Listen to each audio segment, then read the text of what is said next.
Direct, on va commencer avec nos amis. Monsieur Raoul, encore une fois, bienvenue. Alors, tous allez en direct. Bateau Bazolanda Biso, d'abord, bah, éviter facture normalisée, Zani. Bateau Bazolanda Biso. Moutouma Olanda Biso pour la toute première fois. Moutouma Zolanda Biso, maintenant, Noyoka Yangote. C'est pas la première fois que j'en parle.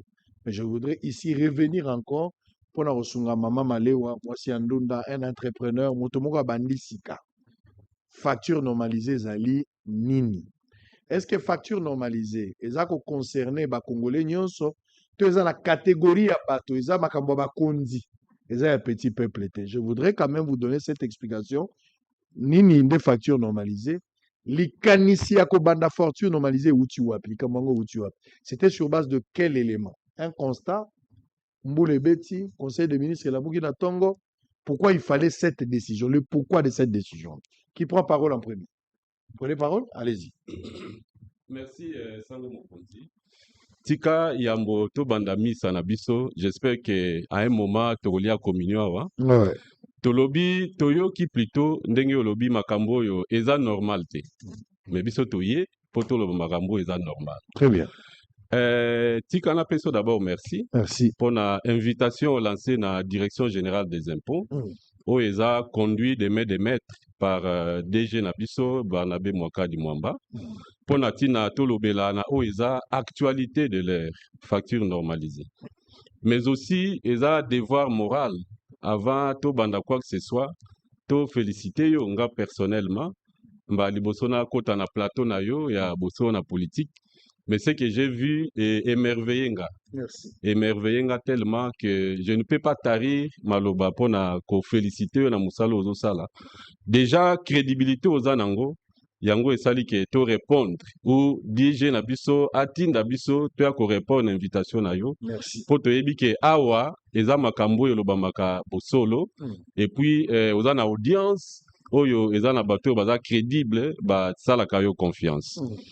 Maintenant na motuna na yo permettre yambo tout ça la moi recule moko na contexte pour na otuni mitune belé ndenge ni to komi na wetali facture normalisée. Et là on justifier mon kano wana. Oui, alors que to leki mikolo ebelé misolo wana ebeta magité.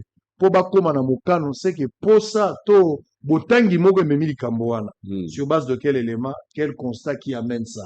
Yango pe lingi kolobani. Okay. Et tali ba kondi to tali petit peuple. Tozongi moi sima na bambula. Tozana 2002 gouvernement ezwaki mokano ya ko moderniser du moins ya ko sala programme moko o babengi PEG, programme économique du gouvernement. Na kati nango eza na volet, ezalaki na volet fiscal où eza ko senga ke système fiscal na biso ezala moderniser ko banana législation et puis na administration. Et na épargne na betape nyonso eza mo ebele yango oyokaki to toyebi que direction générale des impôts et botami na 2003 pour tozaki liboso na direction générale des contributions to évoluer gouvernement et réformer ba procédure na biso na nzela ya loi parce que ezalaki éparse et singelaki ko réformer yango ko unifier réforme na ba différents impôts nyonso. Topusani tokomi na 2010. Na 2010, tozwaki réforme ya fiscalité indirecte. Oyo na nzela ya ordonnance loi numéro 10/001 ya le 20 août 2010, TVA ezalaki institué en remplacement ya ICA, impôt sur les chiffres d'affaires. TVA ezali taxe sur la valeur ajoutée. On a réforme, réforme la fiscalité indirecte. Et kotaki en application na le 1er janvier 2012, c'est-à-dire tozwaki 24 mois pour na kolobelango, ko vulgariser ango, kotalisa bien fondé nango et kotaki en application. Na ordonnance loi wana, ce qui to tali na article 58, ezolobela déjà facture. Et l'obi était redevable nyos. Oyo na ba transaction na ye, sengela c'est la TVA, il faut à délivrer facture. Mais natango wana elobamaki seulement facture. Alors, to évoluer na 2017 et puis na 2023, Mbulamatari etali pona ko encadrer malamu ba recette ya TVA, pona ko créer oyo tobengi équité pe efficacité na mobilisation ya recettes, esengelaki kosala quelque chose pona kopesa TVA makasi ya kopesa misolo mingi na leta. Parce que nasala parenthèse moko muke, oyebi DGI lelo toza na vocation, DGI eza na vocation ya kozala poumon ya mobilisation ya recettes. Parce que na nzela ya ba intégration régionale et sous-régionale, ba barrière douanière eza appelé à disparaître. Donc ce qui fait que ba recettes na bandeko na biso ya DGDA ekobanda ko s'amenuiser. Maintenant, esengeli DGI azwa rôle wana ya moteur ya kotindika po ete kitambuka na biso esimbama ezala bien financé.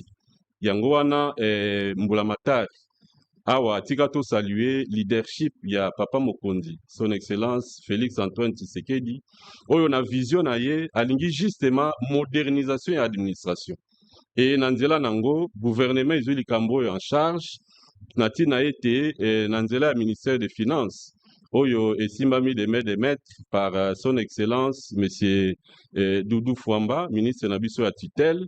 Donc mikano ezwamaki po ete maintenant tozwa ba texte question na yo mpe ezalaki base légale eza nini, tozwa ba texte oyo ekovandisa makambo malamu po TVA ezala bien encadré. Yango wana na 2003 eza na décret oyo ezwamaki déjà na ba différentes lois de finances article 58 évoluaki mpona kokotisa notion ya facture maintenant normalisée et puis esalama na nzela ya ba dispositifs électroniques fiscaux oyo tobengi na mokuse DEF tokozwa temps ya kolobela yango. Donc na décret oyo ezwamaki na 2023 epesi modalité ya application ya ba DEF wana et puis réglementé facture normalisée yango tozolobela na tango oyo omoni towuti mwa musika tokomi maintenant na lisolo ya facture normalisée. Maintenant mutuna na yo facture normalisée eza nini? Facture normalisée eza facture to eza mukanda oyo tango yo nanga tosala ba transaction commerciale osombi eloko to osengi service na entité moko bapesaka mukanda oyo tobengi facture. Mais maintenant facture wana selon ba texte ndenge na oti ko développer et exiger ete facture wana ezala émis seulement na ba dispositifs électroniques fiscaux. OK? Na nzela na yango ekopesa ekomema directement information en temps réel na ba serveur na biso ya DGI. Maintenant eloko moko eza différent eza ba élément de sécurité ekoti na kati ya facture wana pona ko authentifier mais aussi kopesa traçabilité na yebite na lingala na koloba nini traçabilité ya ba opération oyo esali ke bo émettre to émettre facture normalisée. Donc na mokuse facture normalisée eza document eza facture ndenge tozwaka so osombi eloko to o bénéficier na service na silisa. Maintenant eza na ba élément de sécurité oyo ekoti pona ko authentifier pe ko justement nalingi olakisa biso po so tokokenda na mikanda moto mosusu akokomprendre te ntango okendaka kosomba lipa okosomba shawama okosomba kantine okosomba elamba okosomba biki eloko nyonso osengeli kosomba na retour osengeli ozwa preuve ya paiement eloko osombaki somba elipa okotaki hotel eloko nyonso kosala oyo ozobimisa mbongo na bosombi na bofuti ozwa service mpo lakisaki ondimisama yo moko ke opesaki mbongo wana esengeli bapesa yo preuve okoki kokende eloko wana esali te okokende eloko wana eumeli te okozonga sur base ya ngai nasombaki eloko awa pesa biso facture yango nde tozwaka biso nyonso toyebi yango eza facture soko facture normalisée nde olobi eza kaka mokanda wana mais la seule différence na mokanda ya sikoyo bakotisi yango na masolo mosusu ya bobateli pe ya kolakisa misolo esika yango ewuti nde ezokende botamboli ya misolo wana nde yango batie yango na sécurité na facture. Donc si je peux comprendre, je vous donne encore la parole. Il y a une différence entre la facture normale et la facture ordinaire et la facture normalisée. Ok. Et que ça ni nani. Très bien. Avant na yanola tikana silisa aspect moko ya motuna na yo. Oh tunaki ke est-ce que zo concerné batunios. Déjà facture normalisée ou facture eza eloko esimbi TVA parce que TVA eza impôt indirect sur la consommation. Toko lobela TVA te sans facture.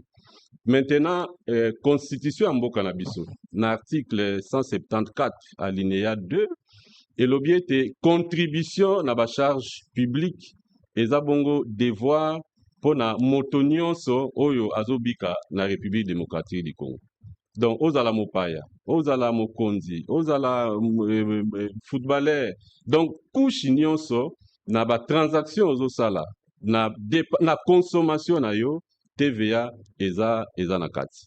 Donc, ndengo lobi wana facture ordinaire eza na ba élément eza indispensable. Côté wana mobeko elongo lelo côté. Donc, na kati wana tokomona identité ya moteki. Il faut ezala wana kombo na ye to enseigne numéro na ye à téléphone, adresse physique et électronique. Eza dans certains cas na numéro ya moteki po tokolobela B2C et B2B, numéro ya mosombi comme identité ya mosombi kombo na ye ainsi de suite. Et puis il faut détailler biloko nini oyo sombi. Donc eko libellé sango akotaki esika boye asombi eloko oyo eza na ba détail prix unitaire, prix total, quantité, ainsi de suite. Et puis il fait là qui ça clairement TVA na kati eza wapi avant epesa yo montant global oyo ko foot. Donc natang ozo sombi eloko na yo peut-être bato baye bagate indirectement au fouti mpako na yo, au fouti TVA na yo. Yango wana objectif ya campagne na biso ya sensibilisation to koma na aspect wana na lekango mbango parce que tozongela. Donc moto ya fouti mpako na ye esengeli aza na ba preuve. Maintenant facture normalisée et kotisi ba élément ya sécurité. Oyo eza code QR na numéro oyo ko vérifier soko scanner ce qui est réellement facture normalisée. Et puis tokomona un peu na développement pour nini photo senga facture normalisée ba litombe za nini ainsi de suite. Donc eza facture mais ekoti na ba élément de sécurité mais il faut espèce makaka na ba dispositifs électroniques fiscaux otobengi na mukuse def yango eza relié na serveur ya DGI pour na tina MMA ba information na DGI. Merci Ndeko Tozonga tout à l'heure. Je voudrais que ensemble na Régis, si nous parlons le même langage, je voudrais que Tolanda quand même un élément. Ça va nous donner une idée de ce que nous sommes en train de dire ici. Aux entrepreneurs, aux la moi boutique na yo bouquet, aux la moi na cabine na quoi on sala keloko na yo, activité commerciale nyonso aux sala. Oyo biki na futaka mbongo to ba futaka ngai, mosombi to moteki, boza lié na document moko de facture wana. Facture wana nde zo lakisa ki otekelaki, facture wana zo lakisa ki osombaki epa na ye. Donc ezala moteki ezala mosombi, biso nyonso to wana bosenga ya ba facture poto lakisa preuve ya contrat o toza nango na kati ya eloko. C'est ça la logique. On va suivre un élément, on se retrouve après. Nous allons prendre deuxième partie de la journée. Non, de l'émission, pardon, je voulais dire avec M. Raoul Koko Migabo, lui qui va nous expliquer des termes clés dans la campagne au Bazar Sala Likambotali, facture normalisée. Tout à l'heure. Bonjour et bienvenue. Dans ce tutoriel, nous allons découvrir ensemble comment préparer étape par étape l'homologation de votre système de facturation d'entreprise, SFE en sigle, auprès de la DGI.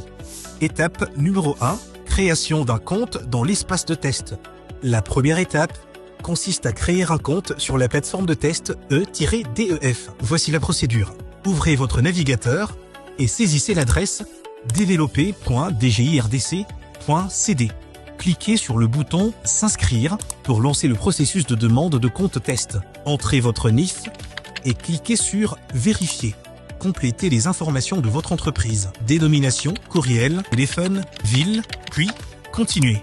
Un code de validation sera envoyé à votre adresse électronique. Saisissez ce code dans le champ prévu et confirmez. Vérifiez le récapitulatif des informations affichées et cliquez sur « Soumettre » pour finaliser votre demande. Un message confirmera que votre demande a bien été prise en compte. Vous recevrez ensuite par courriel un formulaire à compléter, signé et renvoyé à l'adresse email homologation.sfe@djirdc.cd. Étape numéro 2, mise à niveau du système de facturation d'entreprise. Une fois votre accès activé, téléchargez l'intégralité de la documentation concernant les spécifications fonctionnelles et techniques des SFE, ainsi que les protocoles associés concernant son intégration avec MCF/E-MCF. Cette documentation vous permettra de mettre à niveau votre système de facturation selon les exigences de la DGI, préparer votre système pour l'homologation, intégrer les éléments obligatoires, mention légale, QR code, signature électronique sur la facture normalisée, configurer les API et protocoles pour les échanges entre le SFE et le MCF/E-MCF, effectuer les cas de test pour vérifier la conformité de votre intégration. Étape numéro 3, retrait d'un MCF gratuit pour les tests. Après avoir pris connaissance de toutes les exigences des spécifications techniques, retirez un MCF physique pour vos tests fournis gratuitement par la DGI pour une période de 6 semaines. Voici la procédure. Téléchargez la fiche de retrait dans l'espace de test, complétez le formulaire et faites-le signer par le représentant légal. Attention, mettez le numéro de téléphone valide pour que la DGI puisse vous contacter. Apposez le cachet de l'entreprise, envoyez la version scannée à homologation.sfe@djirdc.cd. Une fois informé par la DGI que votre MCF est prêt, rendez-vous physiquement à la direction des grandes entreprises ou à la direction urbaine provinciale de votre ressort pour récupérer votre MCF gratuit d'une durée de 6 semaines permettant de tester votre SFE de bout en bout. Étape numéro 4, soumission de demande d'homologation. Une fois les modifications de votre SFE terminées, préparez tous les documents requis et soumettez la demande d'homologation à la commission d'homologation de la DGI. Suivez la procédure d'homologation jusqu'à l'obtention de l'attestation de conformité de votre SFE. La facture normalisée, simple à utiliser, simple à adopter. omoni mboka esengeli ekende liboso bafonctionnaire ya leta bafutama malamu bapolisier na bamilitaire esengeli bazwa na équipement ya malamu mpona kobatela ekolo. Gratuité de l'enseignement esengeli ekoba sur toute l'étendue de la République. obosani ata gratuité ya maternité. Patriote neti boye banzela esengeli esalema mpo bamabulu esila. Oh, Papa Louis partenaire kabali solo lelo na ngai moko te na memeli moninga nanga ingénieur pona basha yepe comme d'habitude tosalaka comme d'habitude. Comme d'habitude. Ye akitisilanga ba prix moke. Ah, mais c'est intéressant. Mais na facture ya mayuya. Oh, mwana mboka. Kolo magasin. Bonjour. makambo nyonso outi koloba na nzela leta asalaka yango kaka soki azali korekipere baimpo na ye malamu na yango ministère de finance na nzela ya DGI bamemeli biso dispositif électronique fiscal oyo babengi na mokuse DEF yango epesi biso facture normalisée na nzela na yango mosombi biloko oyo azali consommateur final akoyeba mpe komona ntango nyonso monta ya TVA oyo azofuta na esengo ya koyeba ete ye mpe azali koparticipe na développement ya mboka ezali mpe kosunga mokolo société to entreprise mpo bakosa ye lisusu te ayeba kozwa rapport journalier ya vente na ye na nzela ya DEF na suka leta akoyeba kokontrole mpe koencadre malamu TVA pamba te dispositif électronique fiscal DEF ekopesa rapport directement na DGI oyo ezali administration en charge ya koencadre TVA mpe kopesa yango na kesi ya leta ngai na nsima ya baachat na nga nazali na posa kaka ya facture normalisée. Mama Kalunga. Oui patron. Yamba bango. Pome masolo. Nini basi ba comprendre. Tosala ba facture normalisée. Message de la Direction générale des impôts. Très bien, merci beaucoup. Facture normalisée. Alors, on va écouter des explications avec M. Raoul Kokomegabo. M. Raoul, Touti Kolanda, na kati ya publicité oyo tolandi na en fait vidéo explicative oyo pesami na oki ba terme na kati ya vidéo wana. J'ai retenu quelques termes na olinga quand même yo en tant qu'expert ou expliquer biso. Na qui terme lokola DEF, ba obenga ngo DEF. Na moni terme lokola MCF ou bien IMCF. Na qui terme mususu UF ou bien IUF. Na moni mususu SFE. Nyonso eza ba terme oyo ba utiliser na kati ya vidéo explicative. Ba kongolo bazolanda yo ba comprendre te.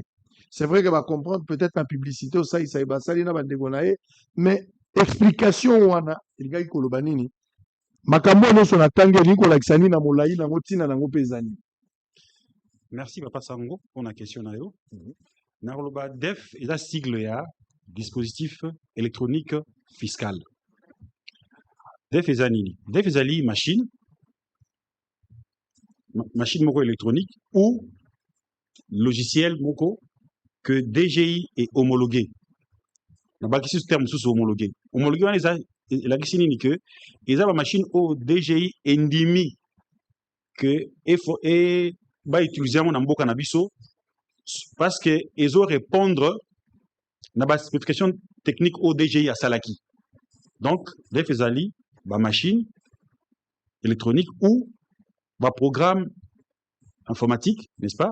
Au DGI a homologué Andimi Ango pour fonctionner Nambo Cannabiso et que c'est à partir de ces DEF que la personne physique, personne morale, dans le cadre de la transaction de Bango, qui peut émettre la facture normalisée. Donc, une facture normalisée, il faut imprimer caca, na ba DEF wana homologué. Alors, dans le cadre de DEF, comme j'ai dit que tous on a deux types de DEF. DEF physique, na ba DEF dématérialisé. Au moins à chaque fois que ils ont dématérialisé, tout ça e na liboso en anglais, hein, tout ba i. Alors, na quand il y a ba DEF physique, tout ça a deux modèles. Tout ça a MCF. Ils signifient module de contrôle de facturation. Pour expliquer un contexte pour beaucoup comprendre bien. Dans une papa sango awa, vous en entreprise na yo, vous en un système de facturation na yo, pour ça la ba facture. Quand vous déjà tu un projet autolobi non papa sango, vous voit un programme na wana te, n'est-ce pas? Il faut homologuer ango, au tiango à jour par rapport il y a ba spécification na biso au topesi. Maintenant si ko pour na eko fonctionner malamu, ezo ba élément de sécurité autolobi, système de facturation na wana et vous allez en connexion avec module de contrôle de facturation et un système nabino. Voilà, module wana, à quoi il sert. Donc, bateau basé dans le système de facturation, MCF wana, machine physique, on est vraiment mouké boé, et vous allez connecter dans le système de facturation pour que yangonde, tant qu'on y a validé facture na yo, et tignamo na MCF. MCF est contrôlé en haut, et bakisi, ba élément de sécurité, ils ont sur l'élément de sécurité. Entre-temps, MCF wana, et Zui, et Matissia, et Tignamo na système à DGI. DGI paye Zui, coupi na y a facture. Wana, module de contrôle de facturation. Si vous avez na kamususu, batumususu bakozala, basala la facture na bango manuellement. Yo a oza assez développé dans un système de facturation. Bamusu basala la facture na maboko. La carnet, carnet. Azokata. Tolobi carnet wana moyen souté. DGI et ça li ba machine mususu ya physique, neti ba POS au bon na ba supermarché, ya muké. Ils ont un clavier, écran, na imprimante, ils ont une autonomie à 72 heures. Comment machine wana muké, ils ont un programme à facturation. Donc si on a un programme de facturation, machine wana muké, ils ont permettre de gérer facturation na yo. Et quand on a la facture, ils ont mis sa facture normalisée. Et comme yango pesa na carte SIM, yango peso matsa, donc dès qu'on a les factures, et tini yango na DGI. Donc yo na facture na yo, DGI pesa na facture na yo. Donc on a ça kaya batu oyo, bazaki un système de facturation de to pesi bango, donc to possibilité wana ya ko gérer de façon correcte système il y a facturation. Wana c'est les deux modèles, il y a DEF physique, donc module de contrôle de facturation, oza pour na bao bazan système de facturation d'entreprise, na unité de facturation pour na ba oyo bazana système de facturation T de ba utiliser. Alors parallèlement à ça, tous appena ba IDEF ezali ba def dématérialisé, ils ba programme. Tu proposer pe mibale. Moko ezali sœur il y a MCF, mais yango to bengi yango IMCF, donc module de contrôle de facturation dématérialisé. Yango za API, les moi programme, n'est-ce pas, que DGI est à la disposition des contribuables. On a interconnecté yango na système de facturation des contribuables. Donc bako lié un système bango comme ça. Yango de bando ça ba élément ya sécurité ya nani, ya facture. Et puis, ils ont récupéré les données pour na DGI. Mais wana pour na et fonctionner, il faut Internet. Il faut Internet pour na IMCF et fonctionner. Impérativement. Impérativement. Par contre, pour la physique, Internet, tout ça, la carte SIM, tu crées réseau privé. Il y a DGI, opérateur, les 4 opérateurs télécoms. Donc, là, on n'a pas besoin d'Internet. Et c'est là, Yomogo Koma. Yomogo Kaka, aux autres, on va donner, na OA UF. Maintenant, MCF, Yomogo n'est pas automatiquement. Donc, on doit intervenir, Yomogo Kaka, donc, agent Abino a validé, et MCF est récupéré, et t'as les vérifier, c'est bon. Batindelio, élément à normalisation, batin la facture, na yo, imprimé, et matissé le son à DGI. Donc, Mathieu peut expliquer, module, il y a IMCF, n'est-ce pas? Il y a un OP, et ça lié à MCF. Alors, on s'est dit, mais si quoi, il y a un système de facturation, n'est-ce pas? Mais il y a préféré que Azoa, au lieu d'Azoa UF, il a préféré Azoa application Moko Tochepe en ligne, gratuit. Tu dis non, bateau, ça la beaucoup. Ceux qui balengi kosomba UFT, tu dis bango, beaucoup ne utiliser en ligne, tu peux si programme Moko au DG qui est à votre disposition gratuitement, pour configurer suivant votre entreprise, n'est-ce pas?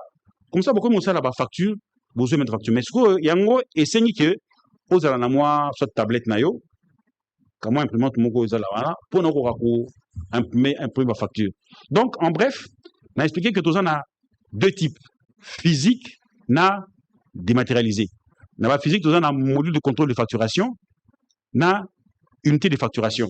Et nous sommes balés, ouais, les bossos est lié na système de facturation et ouais, côté MCF est lié. Mais les deux autres, c'est pour ceux au bazar d'un système de facturation à Bangoté. Alors j'utilise un terme chaque fois dans SFE.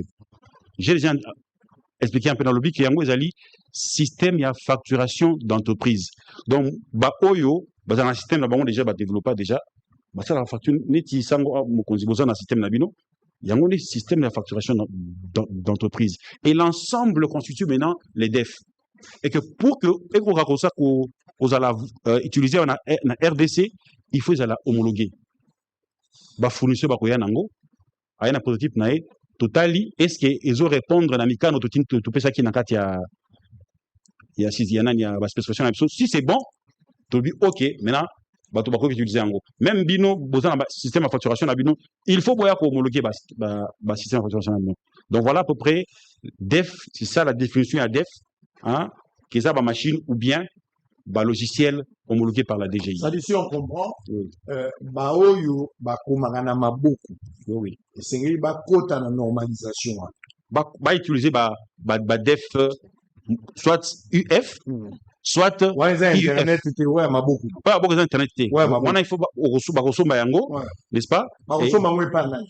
Bon, en fait, la DGI a organisé système Moko. Il y a des fournisseurs. Donc, les fournisseurs, bazaki déjà agréés. Il y a à peu près 3-4 qui sont déjà agréés. Bango Sikoyo, bazan a un contrat na fabricant. N'est-ce pas? Il y a déjà des prototypes. Il y a des machines. Surtout vérifier est-ce que les machines ils ont répondre na et fonctionner. OK, comme répondre, toujours fournisseur en tout na site nabiso, n'est-ce pas? Et puis tu indiquer à la population que voilà tout est autorisé à côté ka ba def physique. Mais pour la banda processus il y a homologation ya ba système na bino, n'est-ce pas? Le temps que ba fournisseur kana ba nango na RDC, ministère de la finance na DGI to sombi un lot de def les MCF là que tozo paie ça gratuitement pendant 6 semaines. Na ba oyo bazana système de facturation na bango pona basala opération ya homologation, donc préparer homologation à système na bango. Tu wana beaucoup pesa te na bateau ba kuma na papier. Te wana to pesi kaka na bateau oyo basali la radio. Basala bazara na système na bango. Ba roya to pesi bango ba bandi processus ya homologation. Ti so basilisi basilisi ko tiango à jour ba ko le devant la commission homologation, commission vérifie est-ce que système na bango ils ont répondre bien. OK. Et wana ce que to pesi bango maintenant aller acheter auprès d'un fournisseur agréé nani MCF na bino. Alors, oyo bazana système à facturation T. Bango to bisi bango que pour l'instant, bokoya ko utiliser UF application en ligne. Et les autres sango lo utiliser na Facebook. Ils sont en ligne. Mais au sein compte na yo moko communiquer application na ndako, n'est-ce pas? Et ça même chose. Bako tanaka ya plateforme na biso, c'est configuré et puis ba ko utiliser nani application na biso. Le temps que UF et comment sur place pour n'avoir qu'au Kakosomango. Merci. Très bien. Allez, vous en direct, vous en abisso. J'espère que va Congolais va comprendre l'importance et l'urgence. Il y a ça là, Likambango. Tout le bien, Likambambano. Makambo, ça, sensibilisation. Et qu'on cote en vigueur quand. Ça, c'est un problème. Ce qui m'a se conformer, na makambo, je vous expliquer. Mbano na izani. Akozanga nini. Est-ce que bakokanga ye bakokanga biloko na ye akoteka te po nini tuna ya Congolais ntango lobi bino bosombi bozopesa bato basalelaka deja bozopesa bango bao basalelaka te bango nde bokotisa bango na système internet ou bien oyo ya machine ya mokie oyo ya machine oyo ya mike bakozwa yango epai mpe bakozwa yango wapi lolenge nini bakozwa yango mpo la majorité bakongolais basalela yango te est-ce que ozalaka mpo na Kisasa to eza mpe lokola na Lubumbashi, na Bandundu, parce qu'il ne faut pas tant que vous avez la facture normalisée, et moi, je vois que vous avez ça, bon Bandundu, bon Bandaka. Ok. Merci, Sango. Si le pôle bien les bénéfices, les avantages. Tout le bela un peu avantage, il y a facture normalisée. Ils ont ébélé, mais tout illustrant na quelques avantages. D'abord, facture normalisée, ils ont garantir authentification, et traçabilité à l'opération. Tolobela qui a déjà, collègue a expliqué, n'est fonctionner. C'est-à-dire, au sali opération na yo, opération wana, ils ont remonté na serveur à DGI. Donc, na yo opérateur économique, na DGI, par rapport à transaction wana, tous na mêmes informations. Donc, ils ont garantir un peu équité, égalité, du moins, dans matière notamment à contrôle. Alors, tant que garantie, il y a authentification, puis il y a sécurité, et que ça, et lutter contre fraude. Sango tigana beta, moi c'était Mouké Sikawana. Ils ont un homme d'État moko français, comme on a eu Jacques Caillot. Azalaka plusieurs fois ministre. Mandane Asuka, Asalaki en 1925. Il a étudié qui psychologie à bateau vis-à-vis impact. Amoni, bisikano se bazo lobela impôt, bato basalaka toujours manœuvre, magui, soit pour afutango te karma, ou bien afutango ndenge singélité. Yangwana asalaki illustration moko et comment populaire. Alobi, na lobango na français, to traduire na lingala. Alobi, la fraude est à l'impôt, c'est que l'ombre est à l'homme. Omoni ndenge lilingi na yo, ekolaka yo ekangaka yo. Ok bo ezali, ok kune ezali, ok ezali. Alobi fraude, esika impôt ezali, ezali olenge et lilingi ezana moto. Imaginez sango, $1 toko perdre parce que motomoko a fouti pas comme la mouté, to a détourné pas que stango a futaki tango somba biloko na ye, eza mwana moko azangi kokota classe na gratuité. $1 toko perdre parce que fraude eza na kati eza mwana moko abotami na condition ya malamu te parce que a perdre gratuité ya maternité ainsi de suite. eza soda moko azangi lisasi na front. Ba illustration eza ebele nde tokoki kolobela yango. Donc eza kodissipe tolobi te ke fraude ekosila elongo, mais en tout cas ekodiminuer sensiblement fraude parce que les mêmes informations oyo oza nango et puis na opérateur économique ezogarantir yo gestion na yo malamu ya baffaire na yo parce que des fois wana aza na capacité ya kogénérer même rapport na yo de vente.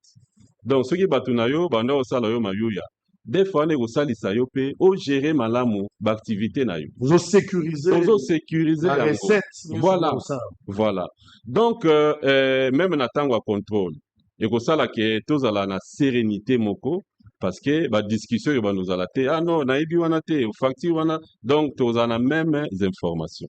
Maintenant na ntango egarantir biso authentification mpe traçabilité et minimiser fraude, conséquence eza nini tokoaccroître barecette publique parce que lelo tata mokonzi apesi vision ya développement mboka me mboka ekose développer ndenge nini isengeli tozala na misolo suffisamment mpona kofinancer bapolitique publique.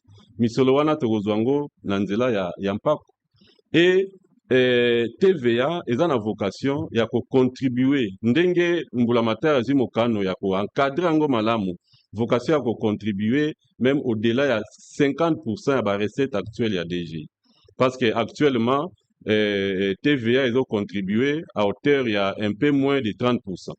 Donc, avec DEF, avec facture normalisée, l'État, Nanzela, DGI, tout a capacité à accroître la recette nabiso. Et couper ça pratiquement modernisation et administration. Parce que collègue à lobby qui information et remonter na serveur à DGI. C'est-à-dire que Esengeli, tous à na makokio Esengeli, tous à na ba infrastructure, tous à na ba outils oyo Esengeli pour non seulement pour capter mais aussi koyeba ko traiter ba information wana toza nango dans un sens comme dans l'autre. Tu as une question, est-ce que ko sala makala Kinshasa ou sala mbongo zo sala mbandaka na libongo facture normalisée pour intervenir ndeni moto azomema masango na kutu pour intervenir ndeni ezaka pona Kinshasa na capitale na bato babonga esika bato bali est-ce que ko sala mape na bulungu na yakata esika kureza raté ko sala ndeni. Déjà bandeko wana nyonso biso nyonso sango tofutaka TVA na biso sûrement sans le savoir. Ya wana campagne ya sensibilisation ezo toucher ba couche nyonso tozolinga vraiment ezala sensibilisation moko de proximité afin que moto nyonso non seulement ba instruire yo zo comprendre mais ana ba maman yo il faut l'obélayer, il faut faire comprendre ye, c'est-à-dire à un certain moment je pense que tokolobelango na ebité soki otuna mutuna wana tombola moko ekosalama. Tombola moko ekosalama. D'abord toko expliquer facture normalisée ba élément indispensable ndenge nini okoki ko vérifier ba élément ya sécurité à travers site internet na biso entre parenthèses to actualiser yango to aménager yango de façon à ce que et recevoir ba spécification ba particularité nyonso ndenge ezolobama wana. Donc lelo soko taper www.dgi.gouv.cd okomona ke tokomi na site internet moko ekomi assez assaini ezotalisa biso makambo nyonso oyo tozoloba awa eza na onglet moko tobengi yango transparence soki okoti wana omona bareforme nyonso eza implémenté okuta facture normalisée batexte eza na kati mpe procédure nyonso baélément nyonso oyo tolandi awa eza na kati. Donc na anticipe moke semaine oyo ndenge tozoloba toza déjà na badépliant eza na imprimerie dépliant esalami na français esalami na 4 langues nationales nyonso mpona kopermettre bato bacomprendre banotion essentielle, c'est-à-dire moto ata akutani na yo te sango parce que toye epa na yo mpo ozala mpe messager na biso gouvernement epesi biso ndingisa toye epa na yo ozala messager koporte sango oyo na bato nyonso oyo balandaka yo na misa oyo osalaka. Donc à un certain moment, moto sera comprendre. Facture normalisée, il faut exiger à conserver la facture naie. Et qu'on peut ça d'abord une idée et qu'on crée sentiment d'appartenance dans le parce que voyez que on a foutu TVA autant, on a foutu TVA autant, on a foutu TVA autant. Après un mois, na contribué, na contribué na hauteur ya boyer na avancement ya mboka parce que facture normalisée moko o eza émise na nzela ya def ezo pesa un pas vers le développement ya mboka na biso. Donc ba facture na ye wana ekokotisa ye na tombola. Alors otunaki motuna moko pona bato bakosala ngo te. Je ne sais pas eza mbano to eza sanction mbano eza kaka mbano eza lifuti. Voilà. Lifuti ya mabe to lifuti ya malamu. OK. Mbano eza lifuti. Alors opérateur économique oya ko émettre facture normalisée te.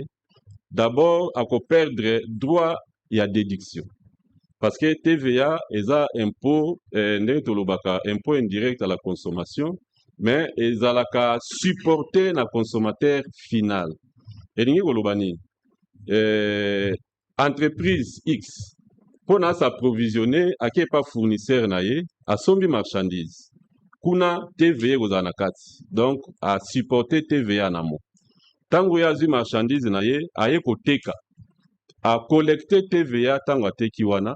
Maintenant, il faut à déduire TVA ou ya futaki en amont, différence au tobenga la TVA net, yango à ko reverser na caisse à l'État. Mais ce qui a sali ba facture na ye en dehors, il y a ba dispositifs électroniques fiscaux. D'abord à perdre des droits et à déduction. Donc, à la possibilité de soutenir à kolongola TVA ou futamaki en amont. Et puis de deux, ba amende eza prévu à kofuta 10 millions de francs congolais par facture ou ya salité. Maintenant, tolingi to éveiller conscience un peu ya ba congolais. Naningaka ministre na biso ya communication parti nguya ya na PC Mbote. Alobaka toujours mingi, parlons peu mais parlons bien. Toloba muke mais toloba malamu. Mutoyo ceux qui contrôlent citoyen et koti nanzela ya ba facture tozozo. Tous en un réflexe, d'abord, il y a aussi une facture. Au sommet locaux, on a évité dernière achat au salaki, ceux qui d'abord aux oies qui facturent, et puis tant aux oies qui ont vérifié qui, ben les manies. Ce qui est réel, tout le bas na moukier, mais tout le bas bien de tout le bas. Ceux qui, ok, au sommet, moi, charama, batouan la bapé sa kaka facture. Mais biso moko ba congolais ou ba quinois, to s'intéresser à la ngoto ba non ticket à nos factures. Tu te rappelles la bablo qu'on se OK, ba tout nyo ba tia la facture, bité facture, te pesa ka clé, dans la côte na maman de ça. Voilà. Donc d'abord nous n'avons pas ces comportements là en nous, il y a qu'on exiger d'abord facture. Ça dit moto azo teke na ngato moto azo foot sanga, azo profiter na ignorance na faiblesse na ngai. Ozo mon. Et là bon oui bezo côté sika wana. Et au lieu na exiger facture, na exiger te.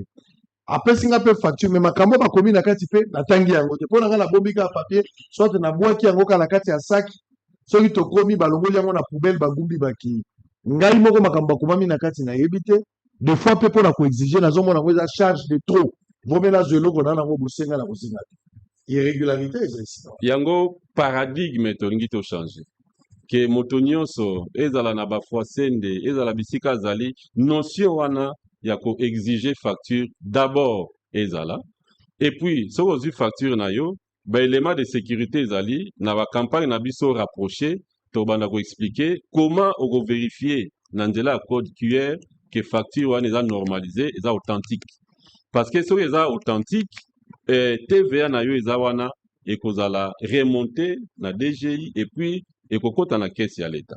Maintenant soki o constater yo mosombi que non facture wana eza normalisé te oza na possibilité oya ko dénoncer soko dénoncer moto yo asali mayuya moto wana ofuta amende mais yo directement o se constituer aviseur eza moto yo amemi information oyo ko aboutir na régularisation na paiement ya mpako oyo baningai bayiba maintenant yo mobeko esala ke oza na moi les eloko no na kati wana soko dénoncer yango tango ya kofuta amende na ye moi pourcentage na yo 15% quelque chose.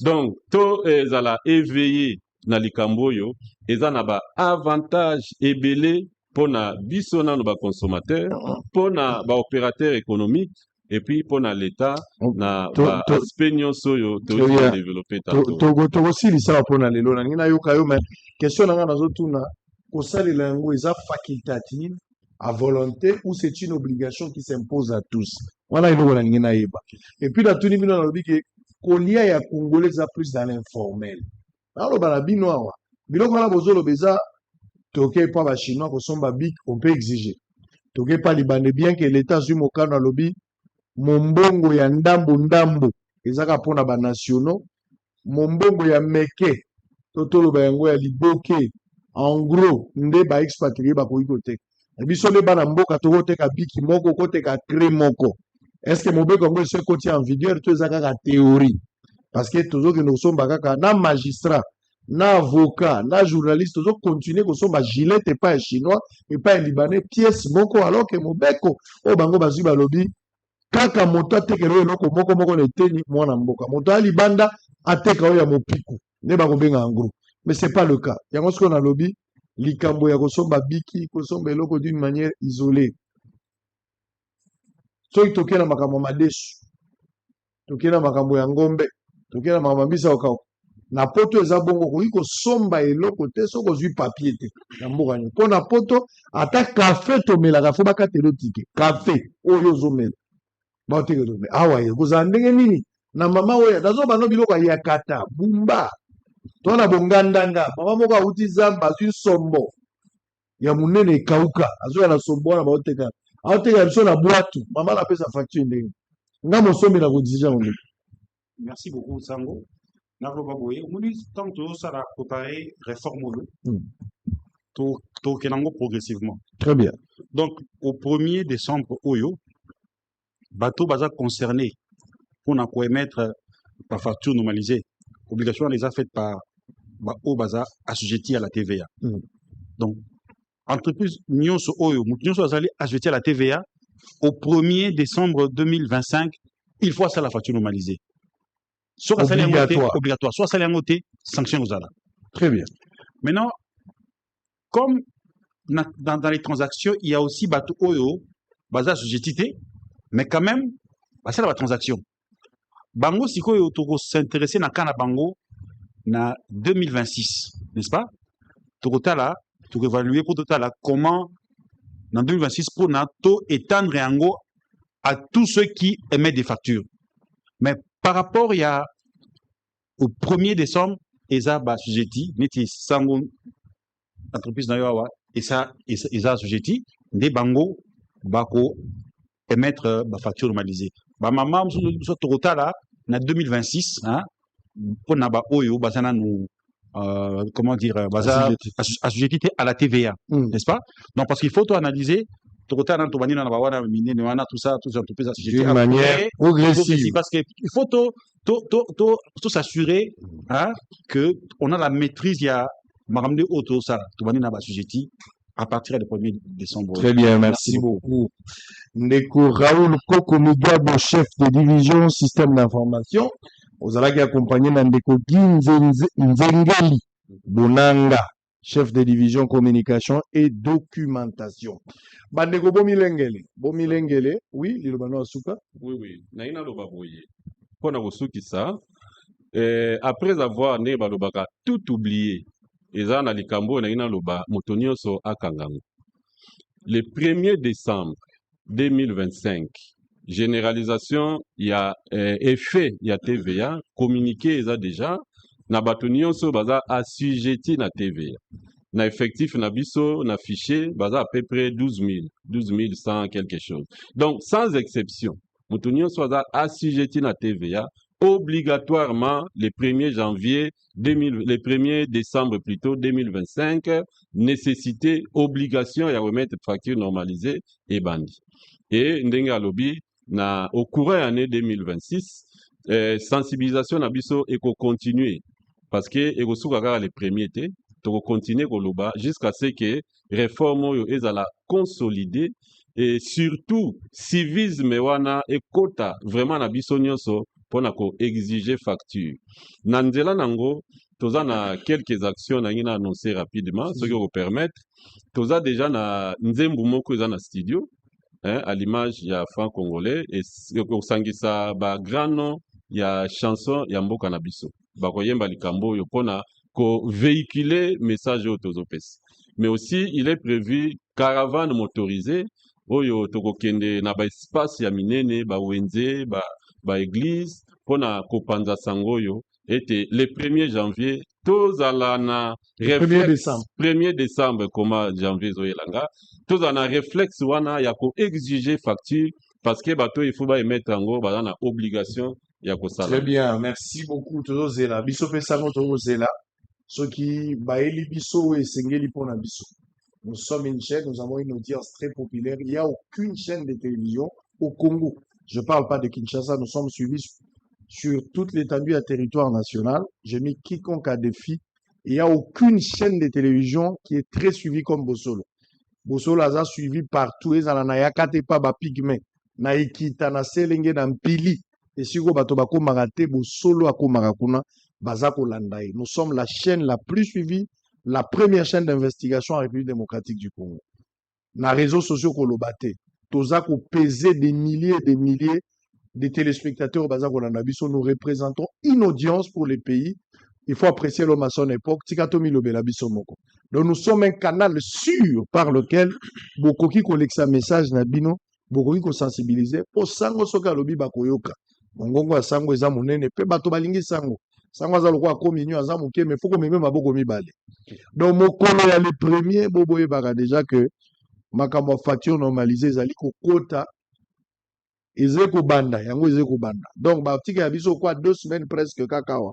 Pona moto nyonso ami kota yo oyebaki to tunaki te à partir le premier babandi kosalela yango biso esengeli tobongola lolenge na biso d'abord biso basombi esengeli tozwa conscience na poto na chela asengaka facture so moto ake pa chela asengaka pe facture sa biso esengeli tozala ke soki na sombi eloko esengeli bapesanga d'abord preuve ya paiement eloko ozoboya kosenga facture po etamboli malamu mais jour ekotambola te document oyo kojustifier po loba na moto ke nasali boto nasali bote ezalaka facture wana kosamba na yo ezalaka facture nyonso kozala na video ezalaka yo.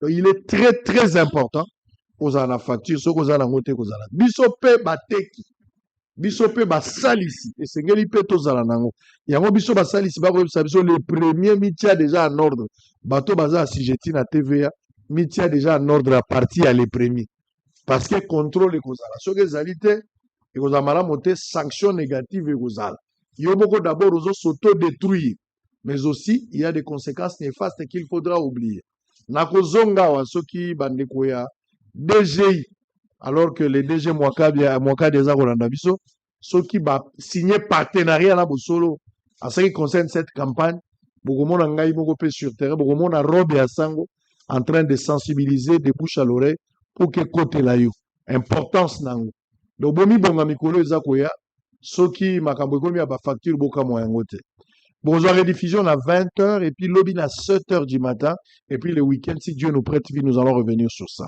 Kimia na mabota na bino à très bientôt.